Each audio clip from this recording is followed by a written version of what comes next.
Hola a todos, mi nombre es Ana Mariel Sturlesi y les doy la bienvenida a otra narración de Relatos, Historias de Crímenes. Este es un caso plagado por misterios e incertidumbre, un caso que sacudió a un país y uno que los medios de comunicación, inclusive años después, continuaban analizando. Este es el relato de la muerte de María Marta García Belsunce.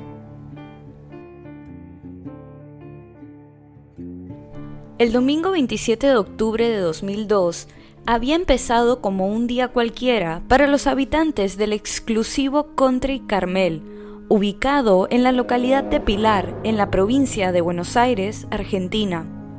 Y como era un domingo como cualquier otro, María Marta García Belsunce, de 50 años, cumpliría con sus actividades dominicales acostumbradas.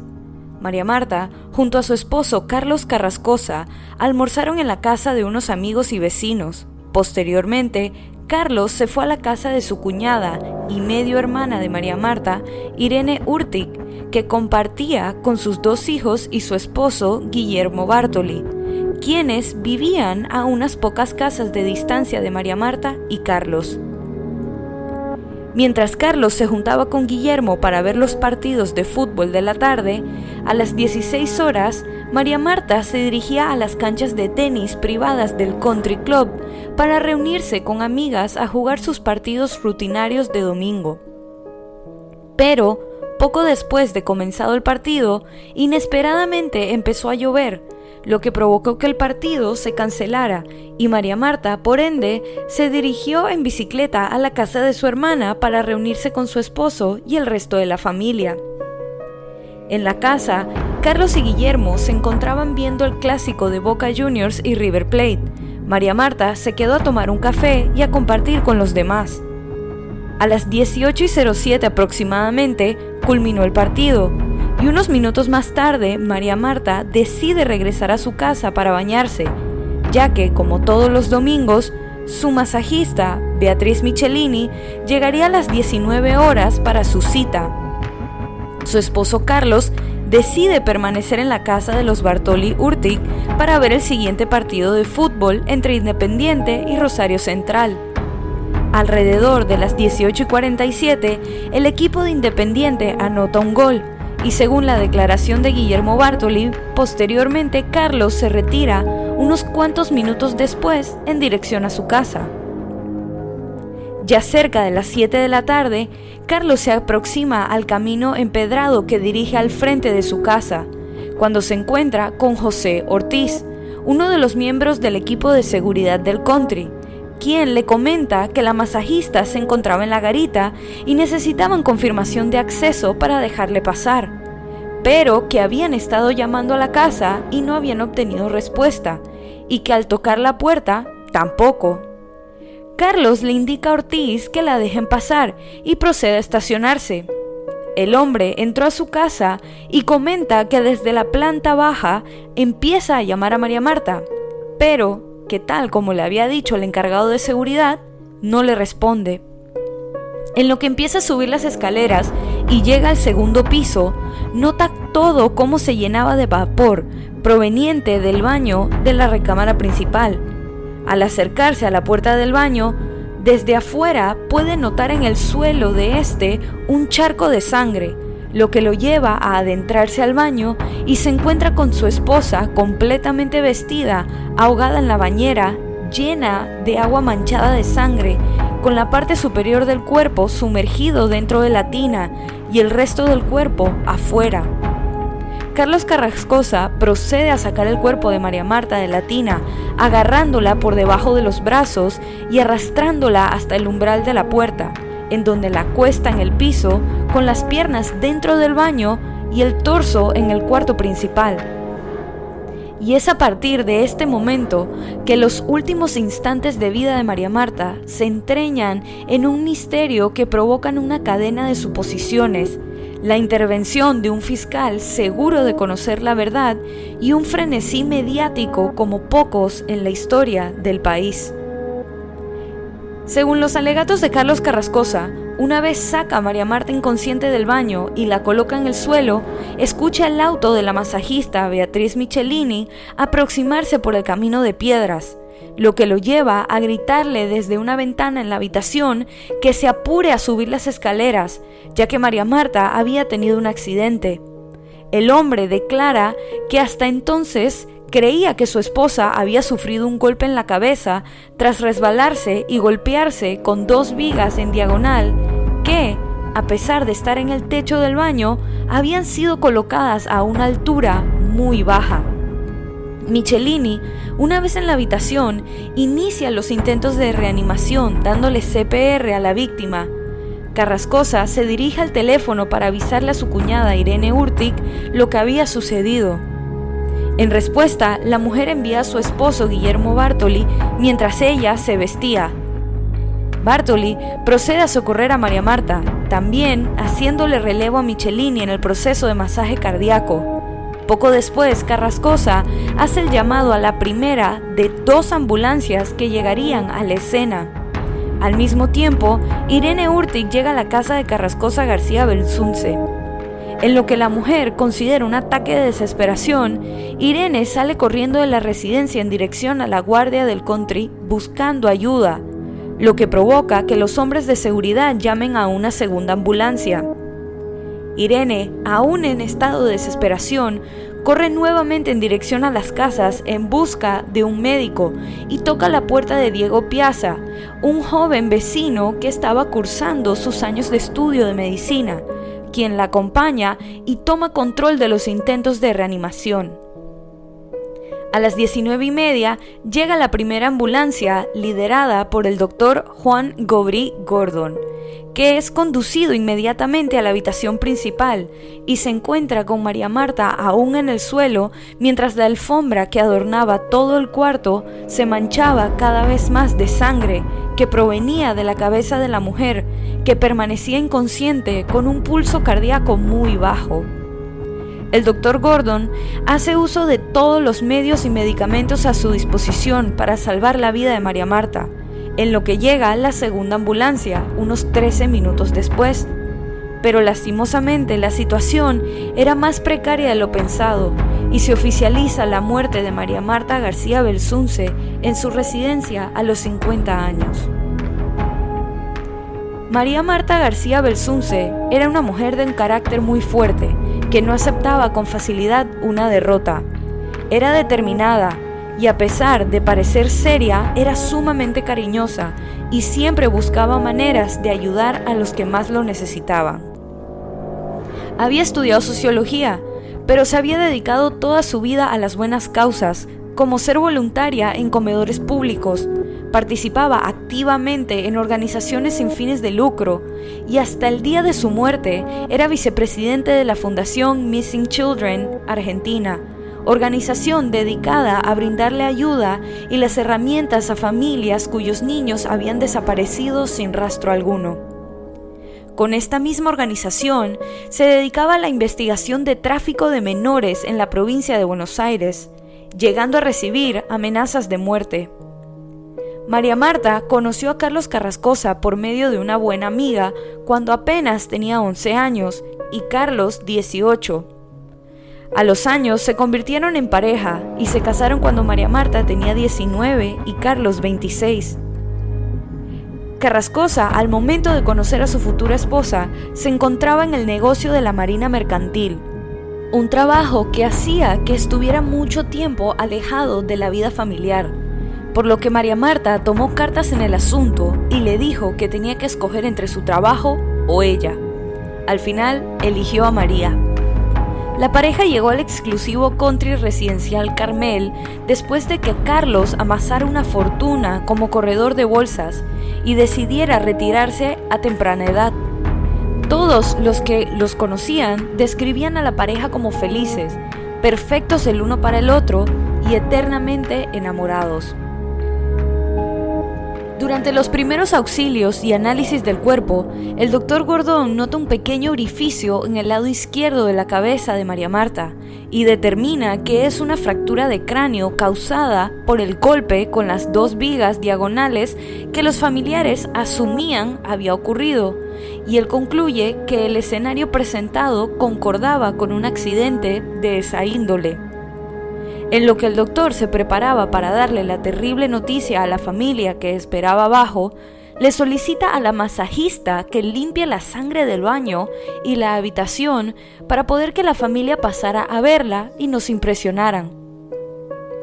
Posteriormente, da instrucciones de mover el cuerpo de María Marta del suelo hacia la cama, pero es advertido por uno de los otros paramédicos que permitiera que la funeraria se encargara de ese movimiento. Debido a que cada vez más familia, amigos y vecinos se congregaban en la casa, los allegados deciden, supuestamente con autorización de la funeraria, mover el cuerpo a la cama y cambiarle la ropa para poder realizar un velatorio y seres queridos pudieran darle un último adiós. El aspecto investigativo, judicial y legal de este caso inicia cuando uno de los hermanos de María Marta, John Urtic, confiesa que no está del todo convencido con los supuestos hechos, ya que para él no era lógico que María Marta se hubiese resbalado y golpeado la cabeza si aún tenía puestas las zapatillas que había usado para jugar al tenis en la tarde. John procede a vocalizar sus dudas y consigue permiso de Carlos Carrascosa para hacer lo necesario para dar con la verdadera causa.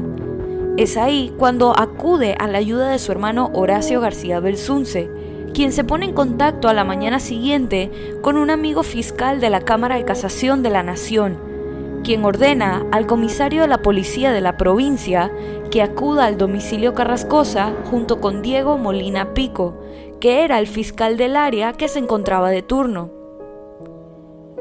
El momento en el que el comisario y el fiscal entran a la casa, se encuentran las áreas repletas de personas, ya que esa misma tarde, y apenas unas horas después de la muerte, se llevaría a cabo el entierro en el reconocido cementerio de La Recoleta. Molina Pico, en lo que él afirma era un intento de incomodar a la familia lo menos posible, procede a realizar unos análisis básicos del cuerpo, que aún se encontraba en el dormitorio sobre la cama, y se retira de la residencia sin más, confiado de que su investigación confirmaría la muerte por traumatismo accidental y la familia podría conseguir reafirmación de sus sospechas y por ende conclusión. Al cabo de 3 días después de la muerte, se realizó un reporte policial en el que toda la familia asegura que no conoce motivos por los cuales la muerte de María Marta podría no considerarse un accidente. Pero, debido a que el reporte parecía muy neutral y que se había invocado a un fiscal, este era quien debía dar el caso por cerrado. Molina Pico decide llamar a los integrantes de la familia y todos aquellos que estuvieron esa fatídica noche de octubre a dar declaraciones. Entre los convocados estaba Santiago Biasi, el médico encargado de la segunda ambulancia llamada a la escena, y fue el primero en sentarse a dar su versión de los hechos. El hombre afirma haber encontrado 3 orificios pequeños en la cabeza de María Marta, entre los cuales había un orificio en el que podía introducir el dedo índice hasta la primera falange, y sostiene que le avisó a la familia de esto y les sugirió llamar a la policía. Los hechos de esa noche habían dado un giro completo en la cabeza del fiscal Molina Pico con esta primera declaración, que sentía había sido engañado por la familia y pide le hagan entrega del certificado de defunción que había sido facilitado por una funeraria. Sus sospechas empezaron a avivarse cuando nota incongruencias en el certificado de defunción. El documento aseguraba que María Marta había fallecido en la capital federal en vez de la provincia de Buenos Aires, que la causa era un paro cardiorrespiratorio no traumático, en vez de un traumatismo encefálico. Entre las declaraciones familiares surge el comentario del ahora infame Pituto, un pequeño objeto de plomo deforme que, al momento de mover el cuerpo de María Marta del suelo a la cama, encontraron tirado en el piso en el área donde la habían levantado. John Hurtig alega que lo recogió con la ayuda de un pedazo de papel. Le pregunta a diferentes personas si saben qué es, y al nadie darle una respuesta definitiva o aclaratoria, procede a tirarlo por el inodoro y alar la cadena. Esta última declaración solo hace que Molina Pico esté más seguro que antes de que sería imposible cerrar el caso como una muerte accidental.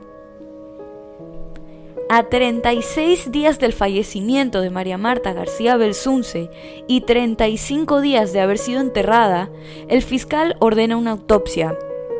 Esta es la autopsia que desata a los medios de comunicación, la autopsia que retira totalmente de la conversación la posibilidad de una muerte accidental. Los resultados son espeluznantes y algo que nadie se imaginaba. En la cabeza de María Marta se habían encontrado 5 orificios, de los cuales eran responsables 5 proyectiles de bala que también fueron encontrados alojados en el cráneo y extraídos. Se determinó que había un 6º proyectil que rebotó contra su cabeza, pero que no estaba dentro de la misma, con una pérdida de hueso craneal importante debido a la cercanía de 4 de los impactos. La autopsia develó que además mostraba signos de pelea en la cara, piernas y brazos. La investigación, que había pasado de determinar la causa de una muerte accidental a una investigación por homicidio, devela más detalles de la noche del crimen. Esa noche, Guillermo Bartoli, junto a un amigo y vecino de la familia, deciden salir en búsqueda de una funeraria que estuviera abierta, pero la más cercana que encontraron se negó a firmar un certificado de defunción sin haber revisado el cuerpo primero, por lo que deciden irse hasta la ciudad para así facilitar la búsqueda, al tener más opciones. Es así como encuentran a la funeraria Casa Sierra, quienes fueron los responsables de firmar el certificado de defunción que el fiscal consideraba era falso. Con la investigación también se declara una interacción con la policía que era llamativa para la fiscalía. Por motivos desconocidos, pero ajenos a lo que había acontecido con María Marta, había una unidad policial patrullando las zonas adyacentes a Carmel, por lo que guardias de seguridad del country hacen un llamado a la casa de Carrascosa y avisan que había una patrulla en camino al domicilio, a pesar de que la patrulla no había mostrado intenciones de entrar y nunca lo hizo. Es entonces cuando se le hace la solicitud al presidente de la Junta Directiva de Carmel que, de ser necesario, le dé una coima o un soborno a los policías para que no pasen, comentario que acumula más sospecha a la fiscalía. La investigación no constaba solamente de entrevistas, sino de acciones y movilizaciones también. Después de los descubrimientos de la autopsia, el tema del pituto había agarrado más relevancia por la posibilidad de lo que fuera tras encontrar 5 balas en la cabeza de la víctima y evidencia de un 6º proyectil, que rozó pero no entró en la cabeza. Se llevó a Carmel un equipo de especialistas en drenajes para llevar a cabo la búsqueda del pedacito de plomo. Por suerte de la investigación, en Carmel no contaba con cloacas, sino con pozos sépticos en donde acababan todos los desechos arrojados por los inodoros. Después de un exhaustivo trabajo de excavaciones, búsqueda con detector de metales y muchas horas, el pituto fue encontrado efectivamente dentro de un pozo séptico. En un posterior análisis se pudo determinar que, a pesar de que el proyectil estaba deformado, era el mismo calibre que las otras balas y había sido disparado por el mismo arma calibre 32 largo. Lo que continuó para la investigación era la búsqueda del arma homicida, pero a pesar de los mejores esfuerzos, nunca fue hallada. Las pruebas forenses tomadas de la casa mostraron manchas en las paredes que habían sido limpiadas, cuyos perfiles genéticos demostraban la presencia de 2 hombres y una mujer, y que entre esos perfiles genéticos, uno guardaba relación sanguínea con María Marta. Poco a poco, el fiscal Molina Pico consideraba que tenía un caso en los que ponía a la familia como la responsable del homicidio y encubridores. Para el 15 de enero del 2003, el fiscal consideraba que tenía suficiente evidencia contra la familia, por lo que fueron llamados a declarar por indagatoria por encubrimiento. Se revela que Carlos Carrascosa, que siempre había sostenido que de la casa de Bartoli se había marchado a su casa, algunos empleados del country alegan que el hombre había estado en el restaurante del club antes de dirigirse a casa, un acontecimiento que el hombre continúa negando. Pero Molina Pico decide recibir los testimonios de los empleados como fehacientes y se convence de que Carrascosa había estado ocultando información.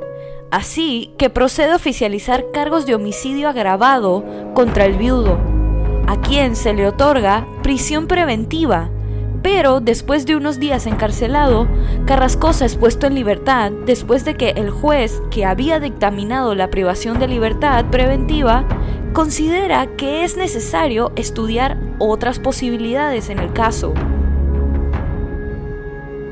Entre estas otras posibilidades nace el presumible involucramiento de un vecino bastante rechazado dentro del country, Nicolás Pachelo. Este hombre, que era el hijo de uno de los fundadores de Carmel, era repudiado por los vecinos debido a que era el principal sospechoso de algunos robos menores que se habían dado dentro del exclusive barrio. No solo habiendo robado dentro de Carmel, pero otras casas en barrios cercanos. Inclusive, desde el punto de vista de María Marta, era el responsable del hurto de un perro llamado Tom que compartía con su esposo. La familia inmediata de María Marta centra su atención en él como posible autor del homicidio, debido a su pasado delincuencial, pero también con la aparición de la apodada Dama de Rosa. La Dama de Rosa era una mujer que algunos presentes en el velatorio pensaron era una mucama, debido a que llevaba una vestimenta color rosa que se asemejaba a un uniforme de servicio, pero nadie la conocía. Se dice la mujer estuvo compartiendo con algunas personas antes de retirarse y fueron estas personas que la vieron las que se apersonaron a ayudar a la familia para crear un bosquejo de la misteriosa mujer. Una vez completado el dibujo, se alega era idéntico a la esposa en ese entonces de Pachelo. La familia expresó que tal vez el hombre se encontraba robando en la casa con el conocimiento de que María Marta jugaba al tenis todos los domingos y que habría sido sorprendido por la mujer llegando antes. Esta lo habría reconocido y él la habría matado en una acción impulsiva por desesperación. La fiscalía concluye que la teoría de que Nicolás Pachelo podía hacer el asesinato no era viable y no es tomada en cuenta, pero la prensa y demás medios de comunicación sí recogen la noticia y proceden a seguir sin cesar a la familia Pachelo.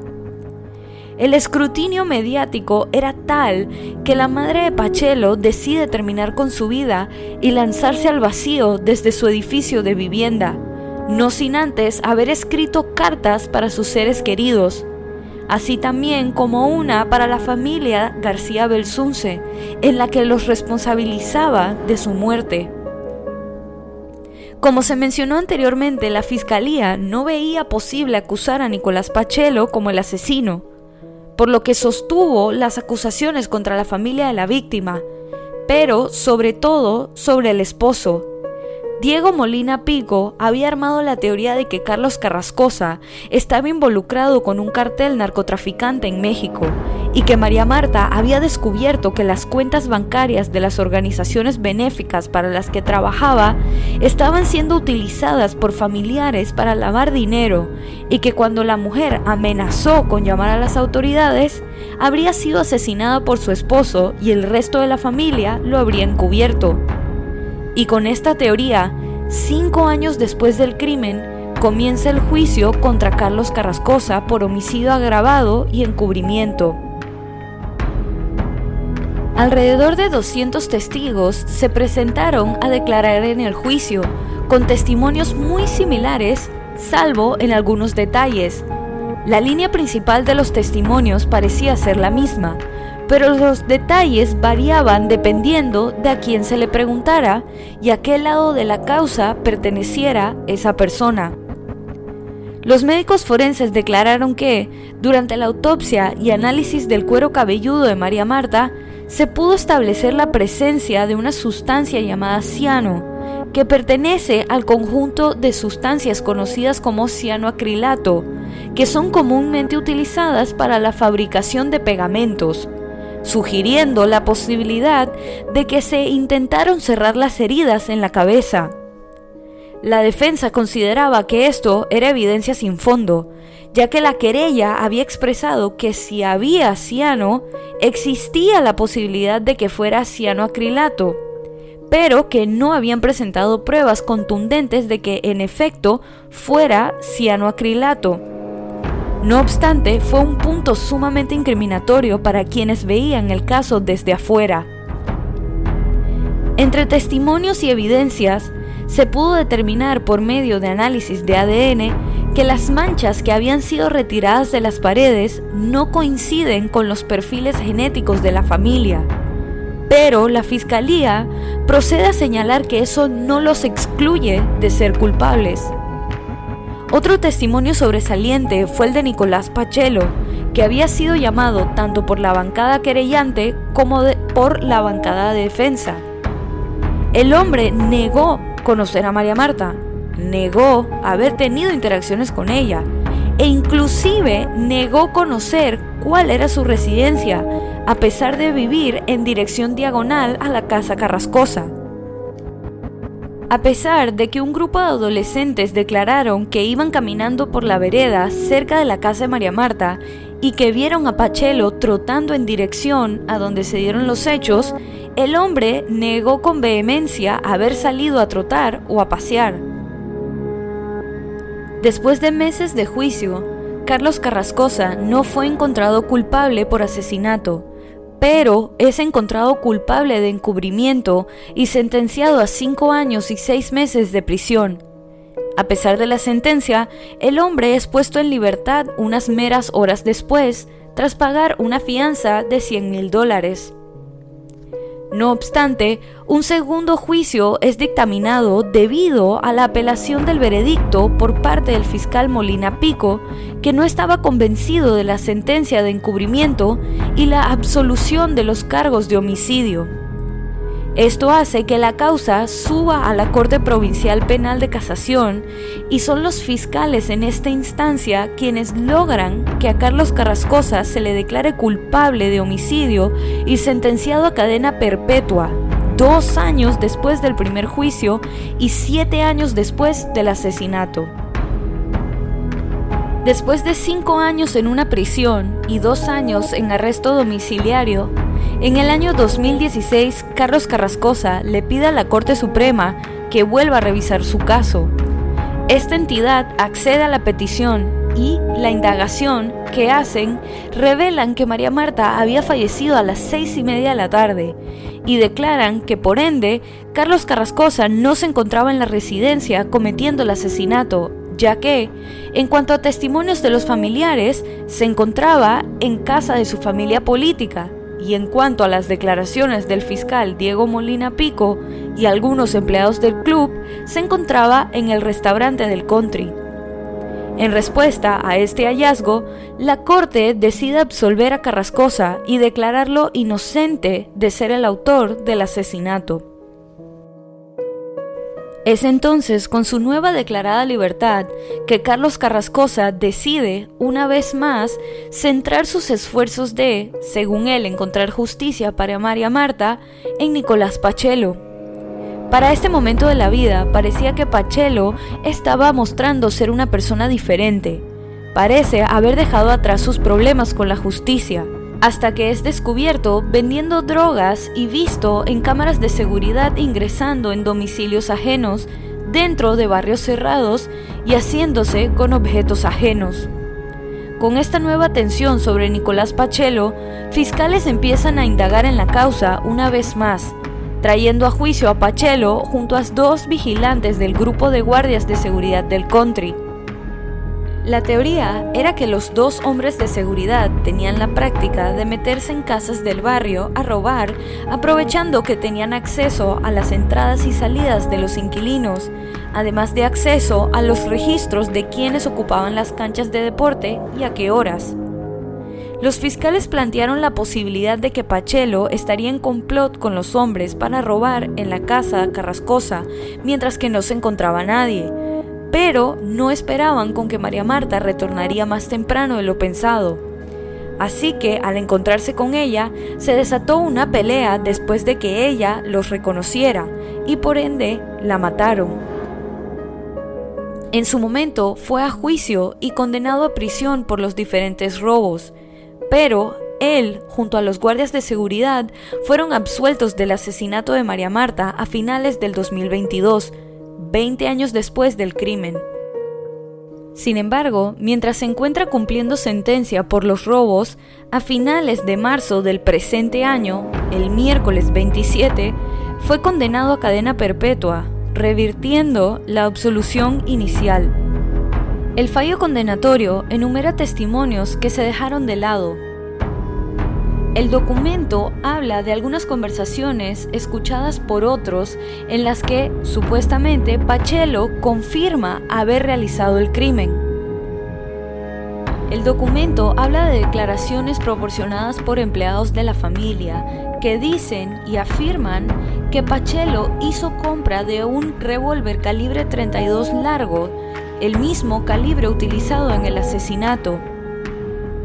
Alegan haberlo escuchado decir que matar a María Marta le había costado $800,000, ya que esa era la suma que le había tenido que pagar a su abogado para que lo ayudara a quedar en libertad.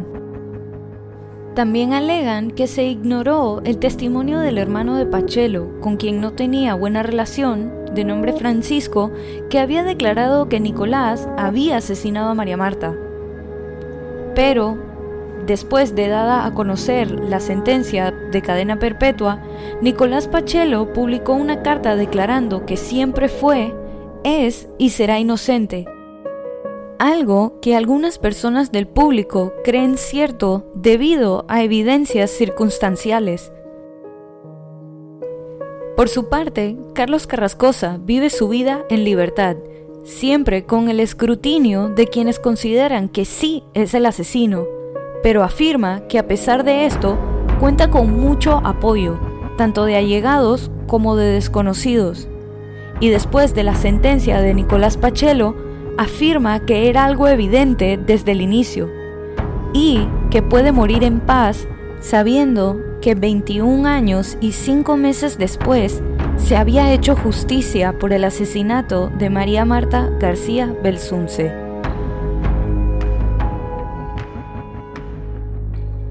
Y así culmina este episodio de Relatos, Historias de Crímenes. Recuerden pasar por la cuenta de Instagram y dejar su opinión de este caso.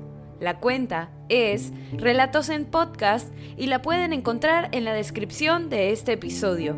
Si te gustó este relato, suscríbete o síguenos en la plataforma de tu preferencia que utilices para escuchar los episodios. Y no dudes en dejar una calificación y comentarios. Mi nombre es Ana Mariel Sturlesi y muchas gracias por acompañarme en esta narración nuevamente, y bienvenido si es tu primera.